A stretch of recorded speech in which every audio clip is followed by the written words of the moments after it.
આજે હું તમને છે ને જગન્નાથજીની એક સ્ટોરી કહીશ. ઓકે? એક ઘણા વર્ષો પહેલા એક નગર હતું, તેમાં એક રાજા રહેતા હતા. તેમનું નામ ઇન્દ્રપ્રદ્યુમ્ન હતું. બરાબર? એ રાજાને છે ને ભગવાનના દર્શન કરવાની ખૂબ ઈચ્છા થઈ. એટલે રાજાએ ભગવાનને પ્રાર્થના કરી કે મને ભગવાન તમારા દર્શન કરવા છે, તમે કોઈ પણ રૂપમાં આવીને મને દર્શન આપો.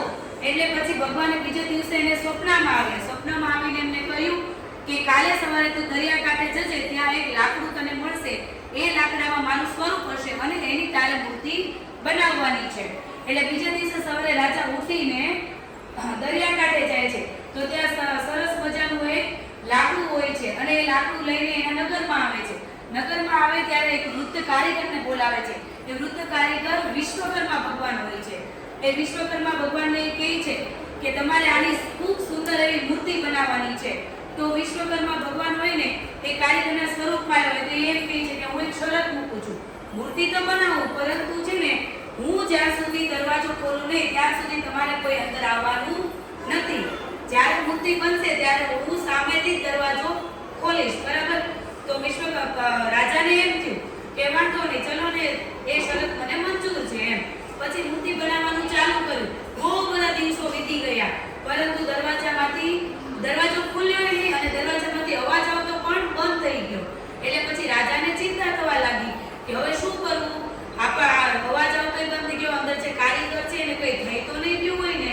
એટલે રાજાએ ચિંતામાં દરવાજો ખોલી નાખ્યો. તો દરવાજો ખોલીને ત્રણ સુંદર એવી મૂર્તિ હતી, જગન્નાથજીની, બળભદ્ર ભગવાન અને સુભદ્રાજીની. તો રાજાને ખૂબ પસ્તાવો થયો કેમ કે દરવાજો ખોલ્યો એટલે તરત જ પેલા કારીગર અદ્રશ્ય થઈ ગયા અને મૂર્તિ અધૂરી રહી ગઈ. ભગવાનના હાથ અને પગ બનવાના બાકી હતા. એટલે પછી રાજાએ બહુ ઉદાસ થઈ ગયા કે મારા લીધે મૂર્તિ અધૂરી રહી ગઈ. એટલે પછી થોડા પછી રાજાને ચિંતા થઈ. એટલે અંદર મૂર્તિમાંથી અવાજ આવ્યો કે રાજા તમે ચિંતા નહીં કરતા, મારું આ સ્વરૂપ જ તે મને ખૂબ પ્રિય છે. એટલે આ સ્વરૂપે તમારે મને બિરાજમાન કરવાના અને મારા દર્શન તમારે આમ જ કરવાના. આ સ્વરૂપ જગન્નાથ તરીકે પ્રસિદ્ધ થશે. બરાબર? એટલે ત્યારે એ મૂર્તિનું નામ શું છે? જગન્નાથજી, બળભદ્ર અને સુભદ્રાજી. ત્રણ સુંદર એવી મૂર્તિ ઓડિશાના રાજ્યમાં જગન્નાથપુરી નામનું મંદિર છે, તેમાં રાજાએ મૂર્તિ સ્થાપિત કરી. એટલે આ વાર્તા ઉપરથી આપણને શું શીખ મળે છે?